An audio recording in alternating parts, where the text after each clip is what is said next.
ఓం శ్రీ గురుభ్యో నమః. ఓం గం గణపతయే నమః. ఐం సరస్వత్యై నమః. ఓం శ్రీమాత్రే నమః. ఓం త్రయంబకం యజామహే సుగంధిం పుష్టివర్ధనం ఉర్వారుకమివ బంధనాత్ మృత్యోర్మృక్షేయమామృతాత్. ఓం నీలాంజన సమాభాసం రవిపుత్రం యమాగ్రజం ఛాయామార్తాండసంభూతం తం నమామి శనైశ్చరం. ఓం శనైశ్చరాయ నమః. మనకి ఈ సంవత్సరం 2025 సంవత్సరంలో మార్చి 30వ తేదీ చాలా విశేషప్రదమైనటువంటిది. ఎందుకంటే ఈ యొక్క రోజున మనకి ఉగాది కావటం, అర్ధరాత్రి మనకి 6 గ్రహాలు మీనరాశిలో సంచరిస్తూ షష్టగ్రహ కూటమి, ఆ తదుపరి పంచగ్రహ కూటమిగా మానవుల మీద, దేశం మీద, ప్రపంచం మీద ప్రకృతితో అనుసంధానం చెందినటువంటి గ్రహాల యొక్క వీక్షణలు ప్రకృతి మీద తన యొక్క ప్రకోపాలని చూపిస్తూ వైవిధ్యకరమైనటువంటి ఎన్నో రకాల ఫలితాలని మన మీద చూపెట్టబోయేటటువంటి సమయం చాలా తొందరగా ఆసనమైంది. అందులో ముఖ్యంగా మనం కర్మకి కారకుడైనటువంటి శని భగవానుడు అందులో చాలా పెద్ద హీరో పాత్ర వహిస్తున్నాడు. ఇప్పటి వరకు దాదాపుగా ఒక 6 సంవత్సరాల నుండి కూడా తన యొక్క స్వక్షేత్రాలైనటువంటి మకర రాశి మరియు కుంభరాశిలో ఎన్నో విధాలైనటువంటి నక్షత్రాలతో అనుసంధానమై తన యొక్క స్వక్షేత్రము, మూలత్రికోణము అయినటువంటి తన యొక్క స్వంత ఇళ్లల్లో ఆయన ప్రయాణం చేస్తూ ఎంతోమందిని ఎన్నో రకాలుగా కాపాడుతూ, సరే ఎవరైతే పూర్వజన్మ కర్మాల్ని అనుభవించాలో ఆ కర్మలని అనుభవింపజేస్తూ ఆ శనీశ్వరుడు తన యొక్క మంచితనాన్ని అట్లాగే తన యొక్క ఇబ్బందుల్ని కూడా కలుగజేశాడు. మరి ఈ యొక్క మార్చి 30వ తేదీన శని భగవానుడు మీనరాశిలో సంచరించటం వలన మేషరాశి నుంచి మీనరాశి వారి వరకు ఆ యొక్క శని సంచారం వలన కలిగేటటువంటి ఏలినాడి శని ప్రభావాలు, అష్టమ శనిగ్రహ ప్రభావము, అర్ధాష్టమ శనిగ్రహ ప్రభావాలు ఏ విధంగా ఉంటాయో మరి మనం తెలుసుకుందాం. ముఖ్యంగా శని భగవానుడి గురించి మాట్లాడాలంటే చాలా ధైర్యం ఉండాలి, ఓపిక ఉండాలి, సహనం ఉండాలి. అట్లాగే మేము మాట్లాడితే చూసేటటువంటి మీలాంటి ప్రేక్షకులకి, వినేటటువంటి శ్రోతలకి కూడా చాలా మనోధైర్యం ఉండాలి. ఎందుకంటే గ్రహాల యొక్క వీక్షణలన్నీ కూడా చంద్రుడి మీద ప్రేరితమై ఆ చంద్రుడే మనకి మనస్సుగా రూపాంతరత చెంది ఉంటాడు. కాబట్టి మరి మనోనిగ్రహ అట్లాగే మనోస్థైర్యము మన శరీరాన్ని నిలబెడుతుంది. మన మనస్సు ద్వారా ఎన్నో ప్రకోపాలు లోపల వాత పిత్త శ్లేష్మ అనేటటువంటి త్రిగుణాత్మక రోగాలు కలుగజేసేటటువంటి దోషాలు మనలో ఉన్నాయి. అట్లాగే మనసుతోనే కామక్రోధ లోభ మోహ మదమాత్సర్యాలనేటటువంటి అరిషడ్వర్గాలన్నీ కూడా ఆ మనసు చుట్టూ ఆవాహితమై పరిభ్రమిస్తూ ఉంటాయి. కాబట్టి మరి వాటన్నిటినీ కూడా మనసు అనేటటువంటి ఆయుధాన్ని ఉపయోగించి మనము మన యొక్క పంచేంద్రియాలని కూడా నిగ్రహించుకుంటూ మరి ఈ శని భగవానుడి వలన కలిగేటటువంటి ఇబ్బందులు, కష్టాలు, నష్టాలు తట్టుకుంటూ జీవితంలో ఎవరైనా సరే దీర్ఘాయుష్యవంతులుగా, సంపూర్ణ ఆరోగ్యవంతులుగా ఉండాలనే కోరుకుంటాం. మరి ఈయన ఆయుకారకుడు, ఆయువునిచ్చేవాడు ఈయనే. అట్లాగే ఉచ్ఛ్వాస నిశ్వాసాలకి అంటే మనం నిత్యము కూడా ఎన్నో లక్షల సార్లు మన యొక్క నాసికా రంధ్రాలతో ఈ యొక్క వాయువుని లోపలికి ఆక్సిజన్ ద్వారా పంపించి బయటికి కార్బన్ డైఆక్సైడ్ ద్వారా మనం వదులుతూ ఉంటాం. మరి కార్బన్ డైఆక్సైడు శని భగవానుడు క్లీన్ చేస్తేనే మనకు ఉన్నటువంటి లోపల చెడు బయటికి వెళ్ళిపోతూ ఉంటుంది. కాబట్టి ఆక్సిజన్ ఒకటే కాదు, కార్బన్ డైఆక్సైడ్ కూడా మన యొక్క ఉచ్ఛ్వాస నిశ్వాసాలు మన ప్రాణం నిలబడడంలో సరి సమానమైనటువంటి తూకం కలిగి ఉంటుంది. కాబట్టి ఆ మహానుభావుడైనటువంటి శనైశ్చరుడు కలుగజేసే ఇబ్బందుల కన్నా ఆయన మన యొక్క దేహాన్ని నిలుపుతాడు, మన యొక్క మనస్సుకి ఏకాగ్రతని, సరైనటువంటి ప్రణాళికలు ఏ సమయంలో ఏ నిర్దేశితంలో ఏ పని చేయాలి అనేటటువంటి దాన్ని ఒక క్రమశిక్షణాబద్ధంగా క్రమబద్ధంగా వాటిల్ని రూపాంతరత చేసుకుంటే, అట్లాగే ఎవరితోనైనా మాట్లాడాలన్నా మనకున్నటువంటి ద్వాదశ రాశులు ద్వాదశ భావాలుగా ఎన్నో భావాలని మన మీద ప్రభావితం చేస్తూ ఉంటాయి. ప్రతి మనిషికి చిన్న లేదు పెద్ద లేదు. మరి ఈ యొక్క మానసిక చర్యలన్నీ కూడా ఆ శని భగవానుడి యొక్క అనుగ్రహం చేత మాత్రమే ఓర్పుని, సహనాన్ని, దయా దాక్షిణ్యాలని, అట్లాగే అవతల వ్యక్తులతో మాట్లాడే స్వభావ లక్షణాలని బట్టి మనకి లాభాలు కలుగుతూ ఉంటాయి, ఆయువు పెరుగుతూ ఉంటుంది. ముందు ముఖ్యంగా ఈ శనిచరుడు మనసు మీద ప్రభావితం చేస్తూ ఉంటాడు. అంటే తను ఉన్నటువంటి నక్షత్రాల పరంగా ఎప్పుడూ కూడా ఏ గ్రహమైనా సరే తనంతట తాను ఏ రకమైనటువంటి ఫలితాలను ఇవ్వజాలదు అని శాస్త్ర ప్రమాణం. ముఖ్యంగా శని మహానుభావుడు మరి మీనరాశిలో పూర్వాభాద్ర నక్షత్రం 4వ పాదంలో ఈ యొక్క మార్చి 30వ తేదీ నుండి తన యొక్క చారణ సలుపుతూ మరి అందులో ఏప్రిల్ 27వ తారీఖు వరకు కూడా అదే నక్షత్రంలో తన యొక్క ప్రభావాన్ని చూపిస్తూ ఉంటాడు. ఆ తదుపరి ఈ శని భగవానుడు జూలై 13వ తేదీన శని భగవానుడు తన యొక్క సొంత నక్షత్రమైనటువంటి ఉత్తరాభాద్ర నక్షత్రంలో ప్రవేశించి ఆ తదుపరి అక్టోబర్ 5వ తేదీన మీనరాశిలోనే పూర్వాభాద్ర నక్షత్రంలో వక్రగతిని ఆల్రెడీ శనైశ్చరుడు జూలైలో ప్రారంభం చేసి మళ్ళీ నక్షత్రపరంగా అక్టోబర్ 5వ తేదీన పూర్వాభాద్ర నక్షత్రంలో వక్రగతిని పొందుతాడు. మరి ఈయన మీనరాశిలో మరి రుజుమార్గం అంటే స్ట్రైట్ వేలో ఎప్పుడు వస్తాడంటే నవంబర్ 28 వరకు. మొత్తం మీద ఈ యొక్క శని భగవానుడు మీనరాశిలో ఉండటమే మన యొక్క కర్మలన్నీ నివృత్తి చేసేటటువంటి పరిస్థితి మనకు కలిగిస్తున్నాడు. పూర్వజన్మల్లో మిగిలి ఉన్నటువంటి పుణ్యాన్ని ఈ జన్మలో మనము దేవతా ప్రతిష్టల ద్వారా కానీ లేకపోతే ఆయన జలరాశిలో ప్రవేశిస్తున్నాడు కాబట్టి నదులు, బావులు ఇలాంటివి తవ్వటం ద్వారా కానీ, నదుల యొక్క అనుసంధానం చేయటం ద్వారా కానీ, అంటే కొంతమంది కీర్తివంతులైనటువంటి ప్రజానాయకులు ఉంటారు, పెద్ద పెద్ద గొప్పవాళ్ళు, వాళ్ళు ఈ విధంగా నదులు, చెరువులు వీటిని గనక కాపాడినట్లయితే శని భగవానుడి యొక్క ఆగ్రహం బదులు అనుగ్రహం కలుగుతుంది. అట్లాగే ఈ శని భగవానుడు మీనరాశిలో ఈ నక్షత్రాలలో అంటే పూర్వాభాద్ర నక్షత్రం, ఉత్తరాభాద్ర నక్షత్రం, ఆ తదుపరి రేవతి నక్షత్రం 3 నక్షత్రాలలో పరిభ్రమించడం వలన రకరకాలైనటువంటి దివ్యకరమైనటువంటి శుభాలు అశుభాలు కలిగే పరిస్థితులు ఉంటాయి. అట్లాగే ఈ యొక్క శని భగవానుడు మరి 30వ తేదీన మనకి మీనరాశిలో ప్రభావితం అవటం ద్వారా ఏ రకమైనటువంటి ఏ రాశుల వారికి ఏ రకమైనటువంటి ప్రభావాల్ని సూచిస్తాడనేది తెలుసుకోవడం. అట్లాగే ఈ శని భగవానుడు ఇప్పటి వరకు 30వ తారీఖు వరకు కూడా కొన్ని రాశుల వారికి ఏలినాటి అష్టమ అర్ధాష్టమ శని రూపాలతో వారిని ఎన్నో రకాల ఇబ్బందులు కొన్ని మంచి చేసినటువంటి పరిస్థితి. ఇప్పుడు ట్రాక్ అనేది మారుతోంది, అంటే మీనరాశిలోకి మారుతున్నాడు. అంటే కొన్ని రాశుల వారికి ఈ యొక్క ప్రభావాలు తగ్గి కర్మ ప్రారంధాల నుంచి నివృత్తి జరిగి మరికొన్ని రాశుల వారికి ఈ యొక్క శనిగ్రహ ప్రభావము చేత మనకి కర్మని అనుభవించేటటువంటి మంచి శుభకరమైనటువంటి పరిస్థితులు కనిపిస్తున్నాయి. ముఖ్యంగా పూర్వజన్మ కర్మస్థితుల్ని ఈ జన్మలో పరిపూర్ణంగా అనుభవింపజేసేటటువంటి వాడు శని మహానుభావుడు.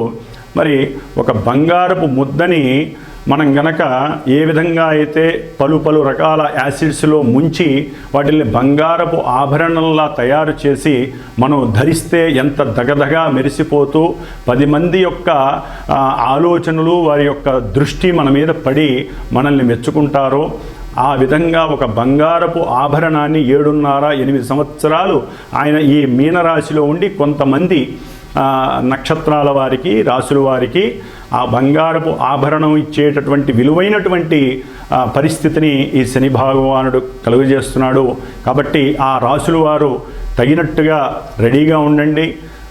ముఖ్యంగా ఆయన తయారు చేసేటప్పుడు ఎన్నో రకాలైనటువంటి శారీరకమైనటువంటి సమస్యలు, మానసికమైనటువంటి దుర్యోగాలు, అట్లాగే ఇంకా ఎన్నో రకాల ప్రమాదాలు, కష్టాలు అన్నీ ఇస్తూ ఉంటాడు. కాబట్టి ఈ 7.5 సంవత్సరాలు ఆయన ఒకే విధమైనటువంటి ప్రక్రియలు చేయడు. 2.5 సంవత్సరాలు ముందు వెనక మధ్యలో రకరకాలైనటువంటి పరిస్థితుల్ని మానవుల మీద ప్రభావితం చేస్తూ ఉంటాడు. కాబట్టి ఆయన్ని శనీశ్వరుని ఉపశమించడం కోసం ఆయన యొక్క శాంతి మంత్రాలని బ్రాహ్మణుల చేత ఆయనకి సంబంధించినటువంటి వేద మంత్రాలతో ఘోషని గనక మనం జలరూపకంగా జపాలు, తర్పణాలు చేసి శనిగ్రహ హోమాలు చేసి అట్లయితే గనక ఆ శనీశ్వరుడు చేసేటటువంటి విన్యాసాలు మన మీద తగ్గి ఆయన యొక్క ప్రకోపాన్ని, ఆగ్రహాన్ని మన మీద పడకుండా మన వరకు మనం అడ్డుదెర కట్టుకోవడానికి ఈ బ్రాహ్మణుల చేత చేయించేటటువంటి జప తపాలు, దానాలు, హోమాదులు కూడా చాలా పలు విధాలైనటువంటి పరిస్థితుల నుంచి మనకి ఇబ్బంది లేకుండా ఉపశమింపజేస్తాయి. కాబట్టి శని భగవానుడిని మార్చి నుంచి కొంతమంది రాసులు, కొన్ని రాసుల వారు, నక్షత్రాల వారు ఆరాధించుకోవటం ద్వారా చాలా విశేషమైన ఫలితం ఉంటుంది. ముఖ్యంగా శని భగవానుడు ఓన్లీ ఈ రాసుల వారికే కాదండి, మిగతా రాసుల వారికి ఆయన ఏ భావాల్లో అంటే ఏ భావాలలో ఉన్నా కూడా రకరకాలైనటువంటి సమస్యల్ని కలుగు చేస్తాడు. ఆ భావాలకి సంబంధించినటువంటి, ఆ నక్షత్రానికి సంబంధించినటువంటి మంచి స్థితిని అట్లాగే యుతిని కలుగజేసి ఎన్నో రకాల ఆపదల్ని కూడా పక్కకి నెట్టివేసే పరిస్థితి ఉంటుంది. అన్నిటికీ మూల మార్గం శని భగవానుడి యొక్క ఆరాధన. మరి ఈయన గురించి చెప్పుకుంటూ పోతే మనకి సమయం చాలా అయిపోతుంది. కాబట్టి మరి ఏ రాసుల వారికి ఈ సంవత్సరం మార్చి 30వ తేదీ నుండి మరి కొన్ని నెలలు, కొన్ని సంవత్సరాలు ఈ యొక్క శని ప్రయాణంలో మనం ఏ విధంగా మరి జలరాశిలో ఉన్నాడు కాబట్టి సముద్రంలో పడవ ఎక్కి కూర్చున్న వాళ్ళకి తెలుస్తుంది ఆ విషయం.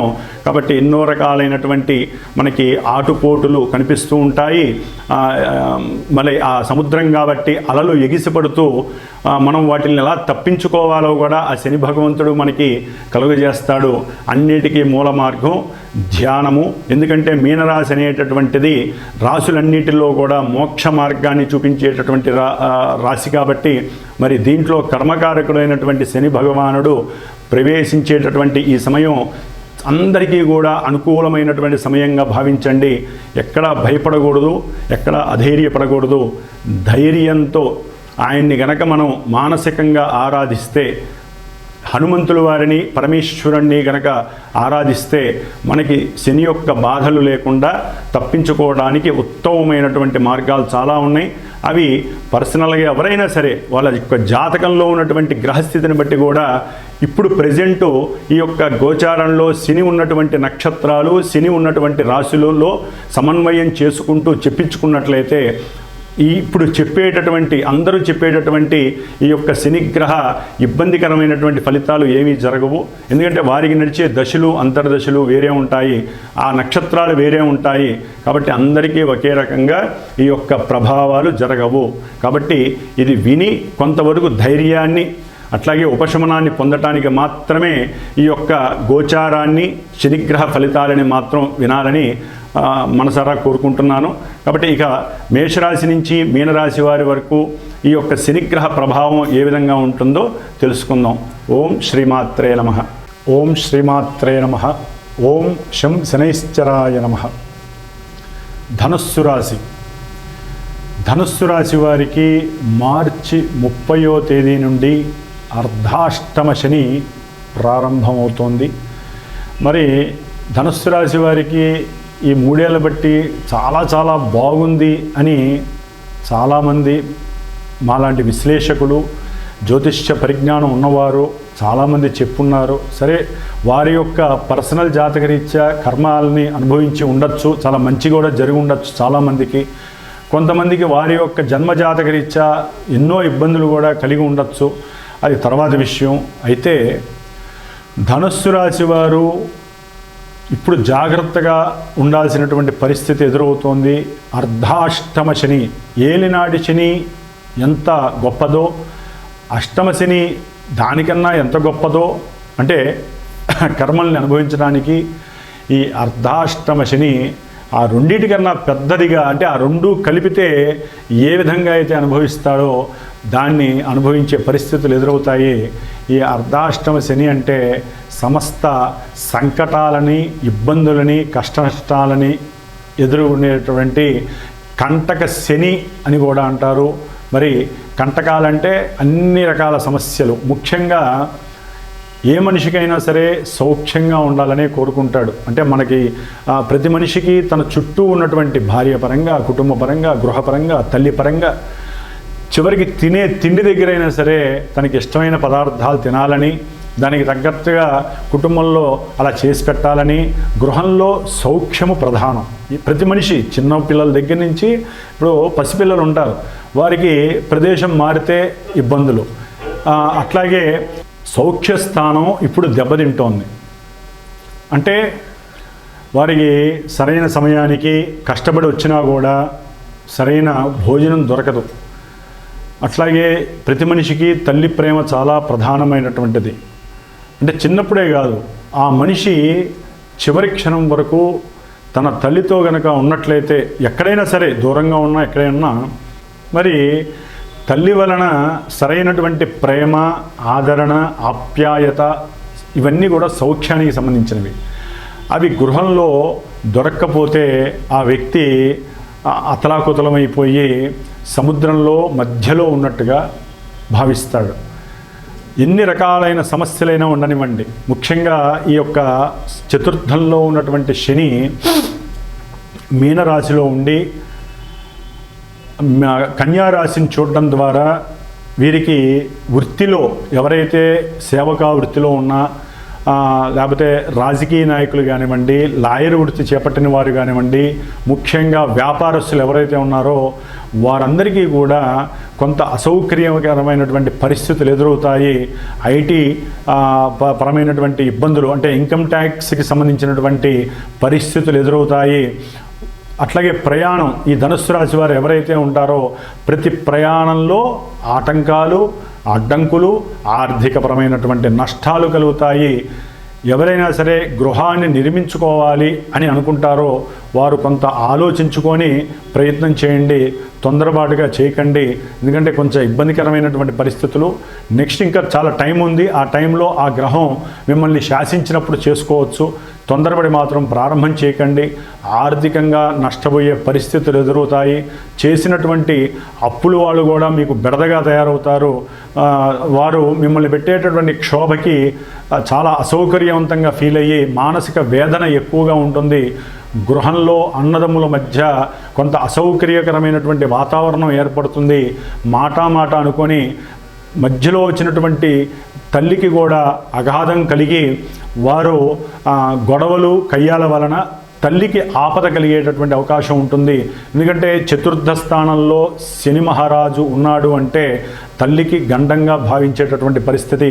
కాబట్టి తల్లి యొక్క ఆలన పాలన పొందటం, లేకపోతే తల్లిని ఎప్పటికప్పుడు యోగక్షేమాలు తెలియజేసుకోవటం, అవసరమైతే వారిని చూడటం, ఇలాంటివన్నీ చేసుకోవటం ద్వారా తల్లి యొక్క మానసిక స్థితిని మీరు గట్టి కనుక చేసుకున్నట్లయితే తల్లి యొక్క ఆయుర్దాయం పెరుగుతుంది. అట్లాగే ఈ యొక్క శని మహానుభావుడు 6వ స్థానమైనటువంటి వృషభ రాశి మీద తన యొక్క తృతీయ దృష్టి వలన ఉద్యోగంలో వీరికి స్నేహితుల ద్వారా, అంటే చేసే సేవకా వృత్తిలో స్నేహితుల ద్వారా ఆకస్మికంగా ధన నష్టము, వారికి అప్పులు ఇవ్వడం ద్వారా వారు ఇవ్వకపోగా మీకు శత్రువులుగా తయారయ్యే అవకాశము, దాని ద్వారా మీ పైన లేనిపోని కేసులు పెట్టడము, దాని ద్వారా మీరు ఎంతో ఇబ్బందులు పడే అవకాశము ఉంటాయి. ముఖ్యంగా మీ ఆరోగ్యాన్ని జాగ్రత్తగా చూసుకోవాలి. అరికాళ్ళల్లో సమస్యలు, అంటే లేనిపోని సమస్యలు చాలా ప్రారంభమవుతాయి. కాబట్టి పాద సంరక్షణ చేసుకోవడానికి కొంత నడుం బిగించండి. ఏదైనా సరే నడిచేటప్పుడు కానీ ప్రయాణాలు చేసేటప్పుడు కొంత దైవ ధ్యానం, ముఖ్యంగా హనుమత్ ధ్యానాన్ని, లేకపోతే హనుమాన్ చాలీసాని కానీ, లేకపోతే మనకు ఉన్నటువంటి కొన్ని మంత్రాలు ఆపదామపహర్తారం అనేటటువంటి మంత్రాన్ని, స్తోత్రాన్ని చదివి బయలుదేరినట్లయితే మనకి కలిగేటటువంటి, అంటే ప్రయాణ మార్గంలో మార్గమధ్యంలో కలిగేటటువంటి ఎన్నో ఇబ్బందులు మనకు కలగకుండా హనుమంతుల వారు కాపాడుతూ ఉంటాడు. ముఖ్యంగా బంధుమిత్రాదుల్లో, కుటుంబంలో, గృహంలో కొన్ని సమస్యలు ఎదురయ్యే అవకాశం ఉంటుంది. అప్పటి వరకు మిత్రులుగా ఉన్నటువంటి బంధువులు, మిత్రాదులందరూ కూడా శత్రువులుగా మారే అవకాశం ఉంటుంది. ఒక రకంగా చెప్పాలంటే అంతర్గత శత్రువులు ప్రారంభమయ్యేటటువంటి సమయంగా భావించవచ్చు.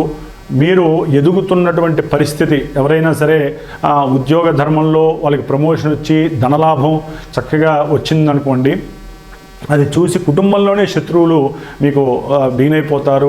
అన్నదమ్ములు సాధ్యమైనంత వరకు సమన్వయంగా మాట్లాడుకుంటూ అనవసరమైనటువంటి వృధా విషయాల దగ్గరికి వెళ్లకుండా, అట్లాగే అనవసరంగా ధనాన్ని ఖర్చు పెట్టకుండా ఉండటం చాలా మంచిది. ముఖ్యంగా ఈ శని భగవానుడు